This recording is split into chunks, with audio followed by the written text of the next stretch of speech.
The dinner party was in full swing, crystal glasses clinking as Seattle's elite mingled in my former mother-in-law's mansion. I shouldn't have been there. Technically, I wasn't even invited.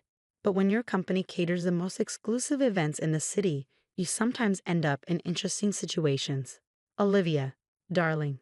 Margaret Wellington's voice cut through the crowd. You simply must try these divine crab cakes. They're from Milano's, of course. Not like that dreadful catering service my ex-daughter-in-law runs. I kept my focus on arranging the dessert display, fighting back a smile. If Margaret only knew that both the dreadful catering service and her precious Milanos were owned by the same person. Me. My name is Sophia Chen. And 3 years ago, I committed the unforgivable sin of divorcing Margaret's precious son, William. Not because of any scandal or drama, but simply because we grew apart. I wanted to build something of my own. He wanted a wife who'd be content hosting charity luncheons and looking pretty at board meetings. What the Wellingtons never knew was that I'd been building my empire long before the divorce. The catering company was just the visible part, my testing ground for new recipes and concepts. Behind the scenes, I'd been quietly acquiring and transforming struggling restaurants across the city. Milano's had been my first major acquisition. I kept the name but completely revamped the menu and operations, turning a failing Italian restaurant into the hottest chain in the Pacific Northwest. Not that anyone knew I owned it.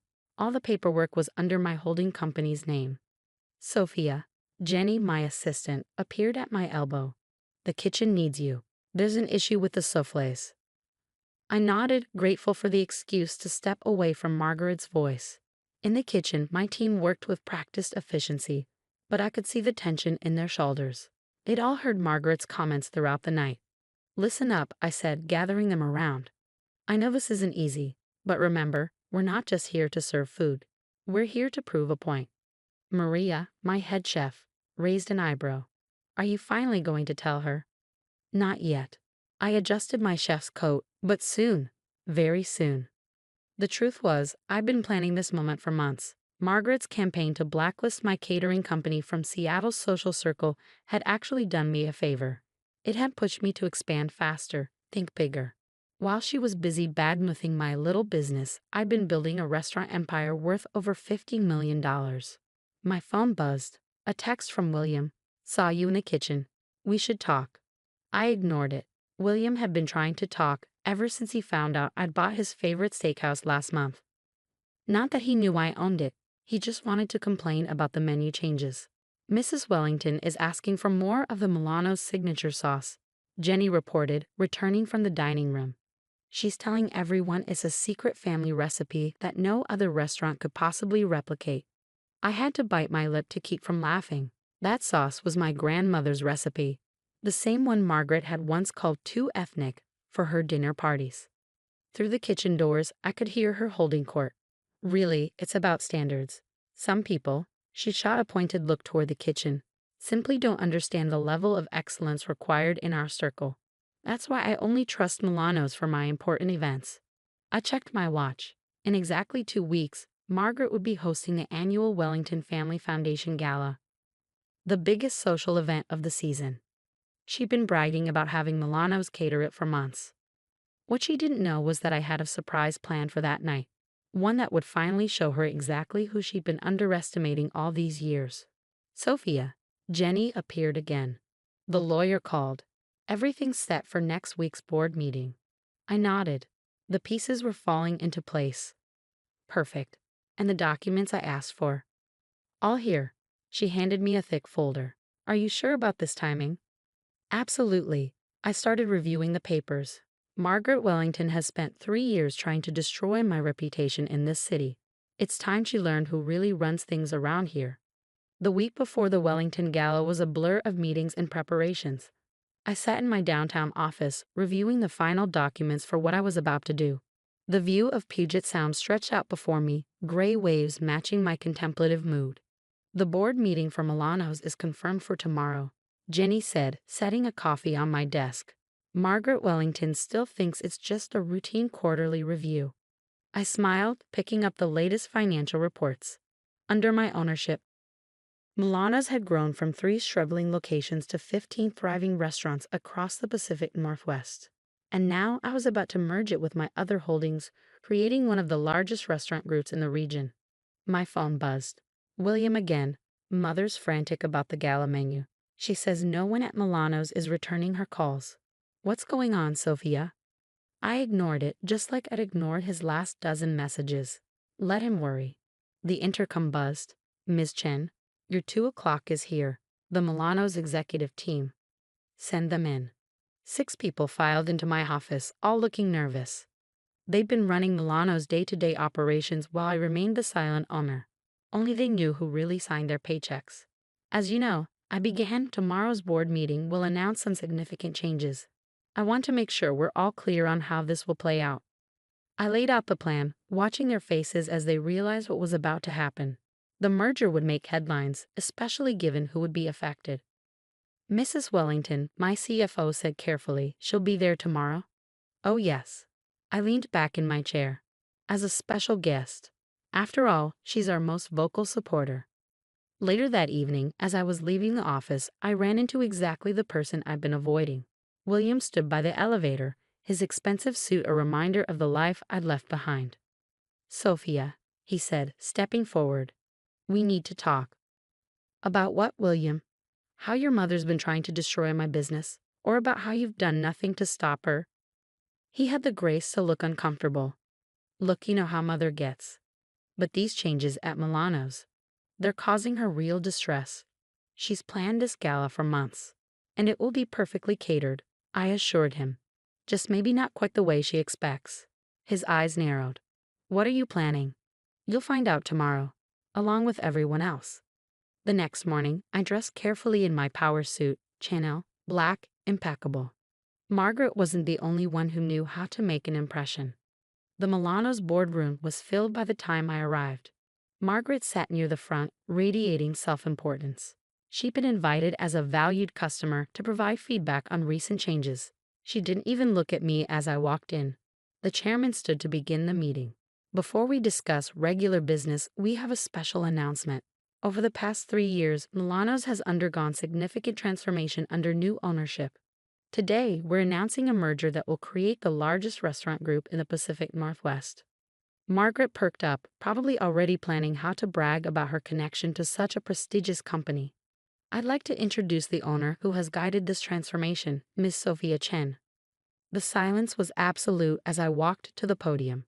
Margaret's face went through a fascinating series of expressions: confusion, disbelief, and finally horror. This is impossible, she sputtered. She runs a catering company. Actually, I smiled. I run several businesses. The catering company, Milano's, and as of today, the new Chen Restaurant Group, which will include 28 locations across 3 states. I clicked to the next slide, showing the combined revenue figures. Margaret's face had gone pale. Of course, I continued. This merger means some changes in how we operate. For instance, we'll be reviewing all our regular client relationships, ensuring they align with our company values. Margaret stood up so quickly her chair toppled backward. You planned this. All of it. Planned what? I asked innocently. To build a successful business. Yes, I did. To watch you praise my restaurants while trying to destroy my catering company. That was just an amusing bonus. The night of the Wellington Gala arrived clear and cold. I stood in the kitchen of the Four Seasons ballroom, watching my team prepare what would be a very special menu. After the board meeting revelation, Margaret had tried desperately to cancel Milano's catering contract for the gala. But ironically, the same ironclad contracts she'd always praised them for now worked against her. Breaking it this late would have meant hefty penalties and, more importantly, social embarrassment. Everything's ready, Maria announced, putting the finishing touches on the appetizers. Should we serve them exactly as planned? I smiled, adjusting my chef's coat. Tonight, instead of hiding in the kitchen, I would be front and center. Exactly as planned. Let's show Seattle what we can really do. The ballroom was filled with the city's elite, all drawn by the Wellington family name. Margaret stood by the entrance, greeting guests with a fixed smile that looked more like a grimace. When she saw me emerge from the kitchen in my pristine chef's coat with Executive Chef, Chen Restaurant Group embroidered in gold, her smile cracked completely. What are you doing? She hissed as I approached. You can't be out here. Actually, I can. It's in the contract. The executive chef personally oversees all premium events. I gestured to the approaching servers. Ah, here come the appetizers. I believe you'll recognize them. The servers presented trays of elegantly plated bites, all signature dishes from Milano's, but with subtle twists that elevated them further. These are Milano's recipes, Margaret protested. You can't. They're my recipes, I corrected her gently. Every dish you've praised at Milano's for the past 3 years. They were all mine. That secret family sauce you love so much? My grandmother's recipe. The color drained from her face as guests began sampling the food, exclaiming over the familiar yet enhanced flavors. Oh, Margaret, one of her society friends called out. These are even better than usual. Did Milano's get a new chef? Before Margaret could respond, I stepped forward. Actually, I'm the chef who's been developing Milano's menu for the past 3 years. Sophia Chen, executive chef and CEO of the Chen Restaurant Group. The woman's eyes widened with recognition. Chen, weren't you? William's wife. Yes. Now I'm just the owner of his favorite restaurants. I turned to Margaret. Would you like me to explain how that spicy crab sauce is made? It's a family recipe after all, just not your family. She opened her mouth to respond but was interrupted by William's arrival. He looked between us, taking in the situation. Sophia, he said carefully, could we talk privately? I considered refusing, but curiosity won out. We stepped into a quiet corner of the ballroom. You've made your point, he said. You've humiliated Mother thoroughly. What more do you want? I laughed softly. You still don't get it, do you? This isn't about humiliation. It's about truth. For 3 years, your mother has tried to destroy my reputation, all while unknowingly praising my work. I'm just finally taking credit for what's mine. The merger announcement has already affected our family's standing. Your family's standing? I interrupted. What about my livelihood? The contracts your mother cost me? The lies she spread? He had the grace to look ashamed. I should have stopped her. Yes, you should have. But you didn't, and now here we are. I gestured to the room where guests were enthusiastically enjoying my food. I've built something remarkable, William, with or without the Wellington name. The evening continued, a masterclass in elegant revenge. Each course revealed another Milano's favorite, each presentation more spectacular than the last. Margaret was forced to watch as guest after guest praised the chef she'd spent years denigrating. The final blow came during dessert, as my team served my signature tiramisu, the same one Margaret had once declared the height of culinary sophistication. I clinked my glass for attention. I want to thank the Wellington Family Foundation for this opportunity, I announced to the room. In honor of tonight's event, the Chen Restaurant Group will be donating all proceeds from this evening to culinary education scholarships for underprivileged youth. The applause was thunderous. Margaret looked like she swallowed something sour. After all, what could be worse than her nemesis receiving a standing ovation at her own gala? Later that night, as the last guest departed, I found William waiting by the kitchen. You know, he said quietly, I always wondered why you chose restaurants over our life together. It wasn't about the restaurants, William. It was about being seen for who I am, not just who I married. I started to walk past him, then paused. Your mother's sauce that you love so much, it's on the menu at my new bistro downtown. Feel free to stop by, if you can handle knowing who really makes it. 6 months later, the Chen Restaurant Group had become the talk of the Pacific Northwest culinary scene. Margaret had quietly stepped back from her social obligations, citing health concerns. My catering company was now the most sought-after service in Seattle. And William?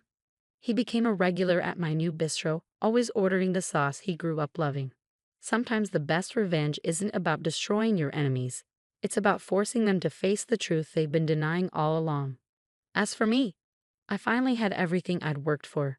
Success, respect, and the satisfaction of knowing that every time Margaret Wellington craved her favorite restaurant's food, she'd have to swallow her pride along with it. Sometimes the sweetest victory isn't in the revenge itself. It's in the quiet moments afterward, when your enemies realize they've been wrong about you all along.